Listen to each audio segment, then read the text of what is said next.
കഴിഞ്ഞ 8 വർഷമായിട്ട് news ചാനൽസിലും social മീഡിയയിലും ഒക്കെ എന്തെങ്കിലും അപ്ഡേറ്റ് വരുന്നുണ്ടോ എന്ന് കറക്റ്റായിട്ട് ഞാൻ ഫോളോ അപ്പ് ചെയ്യുന്ന 2 വാർത്തകളേ ഉള്ളൂ. അതിലൊന്ന് ഈ പെൺകുട്ടിയുടേതാണ്, മിഷേൽ ഷാജി വർഗീസ്. നമ്മുടെ കേരളത്തിലെ നീതിന്യായ വ്യവസ്ഥയും നിയമവ്യവസ്ഥയും നീതിദേവതയും ഒക്കെ തോറ്റുപോയെന്ന് പറയാൻ പറ്റുന്നൊരു കേസ്. സ്വന്തം മകൾക്ക് നീതി കിട്ടാൻ വേണ്ടി ഒരുപാട് പ്രതീക്ഷയോടെ ഇന്നും നിയമപോരാട്ടം നടത്തുന്ന ഒരു അച്ഛനും അമ്മയുണ്ട്. പക്ഷേ എന്തുകൊണ്ടോ അവരുടെ ആവശ്യത്തിന് നേരെ നീതിദേവത കണ്ണു തുറന്നതേയില്ല. രാഷ്ട്രീയപരമായിട്ടുള്ള ഒരുപാട് കാരണങ്ങളും അതിൻ്റെ പുറയിലുണ്ട്.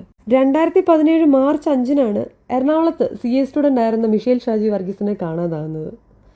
അന്ന് വൈകുന്നേരം തന്നെ വിവരം അറിഞ്ഞ ഫാമിലി മെമ്പേഴ്സും പേരൻസും ഒക്കെ ഒരുപാട് അന്വേഷിച്ചെങ്കിലും കണ്ടെത്താനായിട്ട് സാധിച്ചിരുന്നില്ല. അടുത്ത ദിവസം, അതായത് മാർച്ച് 6 കൊച്ചി കായലിൽ മിഷേൽ ഷാജി വർഗീസിൻ്റെ ബോഡി കിട്ടുന്നു. ലോക്കൽ പോലീസും ക്രൈംബ്രാഞ്ചും അതൊരു സൂയിസൈഡാണ് എന്ന് വരുത്തി തീർക്കാൻ ശ്രമിക്കുമ്പോഴും തൻ്റെ മകൾ അത് ചെയ്യില്ല എന്ന് വിശ്വാസമുണ്ടായിരുന്ന ആ പെൺകുട്ടിയുടെ അച്ഛൻ മകൾക്ക് നീതി കിട്ടാനായി നിയമപോരാട്ടത്തിനിറങ്ങുന്നു. അതിനുശേഷം വന്ന തെളിവുകളെല്ലാം പോലീസിൻ്റെ അന്വേഷണ റിപ്പോർട്ടിന് എതിരായിരുന്നു. ഒരുപക്ഷെ അതുകൊണ്ട് തന്നെ ആയിരിക്കാം ആ അന്വേഷണം എവിടെയും എത്താതെ പോയി. മാർച്ച് 5 കലൂർ സെയിൻറ് ആൻ്റണീസ് ചർച്ചിലേക്ക് പോയ പെൺകുട്ടി എങ്ങനെയാണ് സൂയിസൈഡിലേക്ക് എത്തിയത് എന്ന് വരുത്തി തീർക്കാനായിട്ട് പോലീസുകാരും കുറേ ഫാബ്രിക്കേറ്റഡ് എവിഡൻസ് ഉണ്ടാക്കി. പക്ഷേ സത്യം എല്ലാ കാലത്തും മൂടിവെക്കാനായിട്ട് സാധിക്കില്ലല്ലോ. അതുകൊണ്ട് തന്നെ പെൺകുട്ടിയുടെ അച്ഛൻ തെളിവിനായി ഇറങ്ങി.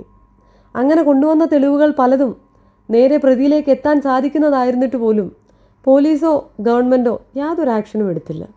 പോലീസുകാരുടെ ഫാബ്രിക്കേറ്റഡ് എവിഡൻസിൽ ഏറ്റവും പ്രധാനപ്പെട്ടതെന്ന് പറയുന്നത് മിഷേൽ ഷാജി ഗോശ്രീ പാലത്തിലേക്ക് നടന്നു പോകുന്ന ഒരു വീഡിയോ ആണ്. രണ്ടാമത്തേത് പെൺകുട്ടി സൂയിസൈഡ് ചെയ്യാനായിട്ട് പോകുന്നത് കണ്ടു എന്ന് പറയുന്ന ഒരു ദൃക്സാക്ഷിയും. പക്ഷേ പിന്നീട് ആ ദൃക്സാക്ഷിയെ വേറെ വീഡിയോസിലൊന്നും കാണാനായിട്ട് സാധിച്ചിരുന്നില്ല. പണത്തിനേക്കാളും പവറിനേക്കാളും വലുതായിട്ട് ഒന്നുമില്ല എന്നുള്ളത് നമ്മുടെ നാട്ടിൽ എല്ലാവർക്കും അറിയാവുന്ന കാര്യം തന്നെയാണ്. പക്ഷേ അതിനുവേണ്ടി ഒരു പാവം പെൺകുട്ടിക്ക് കിട്ടാതെ പോകുന്ന നീതിക്ക് ആരാണ് ഉത്തരം പറയുന്നത്? പെൺകുട്ടിയെ കാണാതായ അന്ന് വൈകുന്നേരം അന്വേഷിക്കാൻ എത്തിയ ഫാമിലി മെമ്പേഴ്സിനെയും പേരൻസിനെയും സെൻട്രൽ സ്റ്റേഷനിലും കസബ സ്റ്റേഷനിലുമായിട്ട് കുറേ ഇട്ട് ചുറ്റിച്ച ശേഷം പ്രോപ്പറായിട്ടുള്ളൊരു അന്വേഷണം നടത്താനോ കാര്യമായി ഒന്ന് ഇടപെടാനോ നമ്മുടെ പോലീസുകാർ ശ്രമിച്ചില്ല. ഇതിൻ്റെ ഇടയിൽ എപ്പോഴോ മലയാളത്തിലെ പ്രമുഖനായ ഒരു നടനെക്കുറിച്ചും അയാളുടെ മകനെക്കുറിച്ചും വാർത്ത വന്നിരുന്നെങ്കിൽ പോലും മീഡിയാസും പോലീസുകാരും അതിനെ വിദഗ്ധമായിട്ട് അങ്ങ് മുക്കിക്കളഞ്ഞു. പിന്നീട് ആ പേര് എവിടെയും വന്നതായി കണ്ടില്ല. വെള്ളത്തിൽ മുങ്ങിമരണമാണ് മരണകാരണം എന്ന് പോസ്റ്റ്മോർട്ടം റിപ്പോർട്ടിൽ പറയുമ്പോൾ പോലും അത്രയും നേരം വെള്ളത്തിൽ കിടന്നതിൻ്റേതായിട്ടുള്ള യാതൊരു തെളിവുകളും പെൺകുട്ടിയുടെ ശരീരത്തിൽ ഉണ്ടായിരുന്നില്ല. കാരണം അത്രയും നേരം വെള്ളത്തിൽ കിടക്കുമ്പോൾ ഒബ്വിയസ്ലി ഒരു ബോഡി ഡീക്കേ ആവാനായിട്ട് സ്റ്റാർട്ടാകും.